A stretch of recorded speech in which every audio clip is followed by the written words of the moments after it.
Olá, meu querido aluno, olá, minha querida aluna. Estamos de volta com mais um item do nosso edital e agora nós falaremos sobre a ordem social. Essa vai ser uma aula bem curtinha, certo? Porque o nosso objetivo é justamente esse, esgotar todos os itens do edital.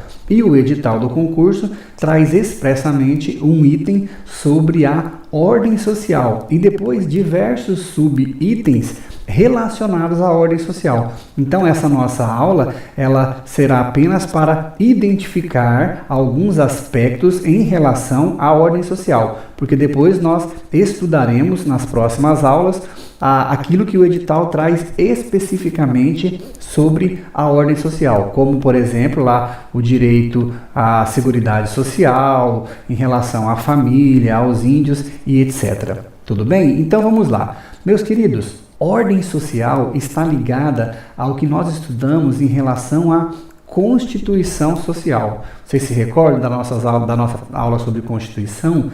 Constituição Social é aquela que tem origem lá na Constituição Mexicana, lá na Constituição de 1917, na Constituição Alemã de 1919 e também na nossa Constituição de 1934, considerado que uma Constituição Social.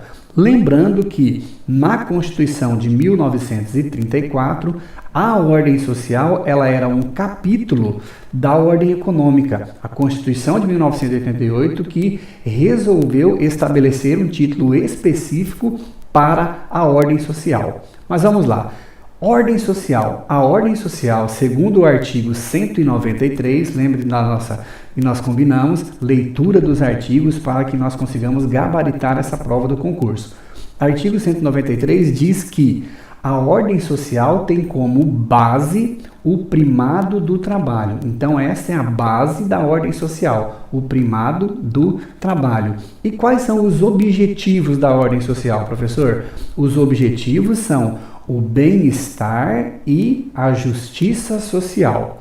Ainda que a ordem social não esteja prevista mais em um capítulo da ordem econômica, nós verificamos uma perfeita harmonia do que nós já estudamos sobre a ordem econômica, que também se funda na valorização do trabalho humano e na livre iniciativa. Lembra da nossa aula sobre a ordem econômica?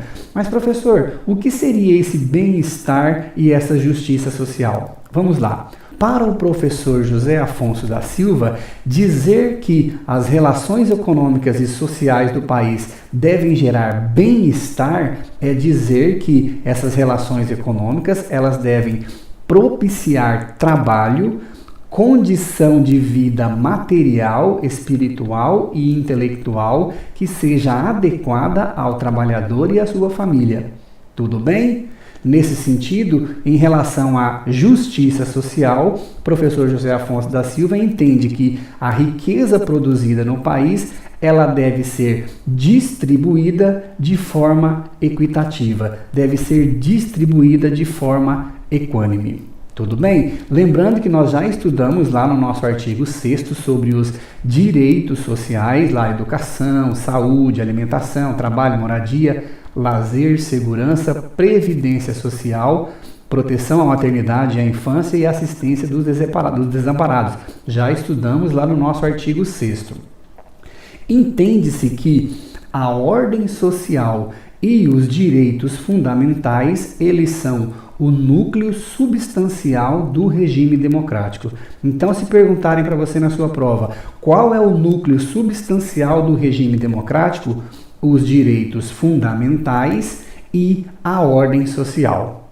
Tranquilo? Lembrando então do que nós combinamos, leitura do artigo 193 ao 232 e na próxima aula nós estudaremos os itens do edital que estão relacionados à ordem social. Quais são eles, professor? A seguridade social, o meio ambiente, a família, criança, adolescente e idoso e, por fim, os índios. Até a nossa próxima aula. Lembrando que a base da ordem social é o primado do trabalho e o objetivo é o bem-estar e a justiça social. Até daqui a pouquinho.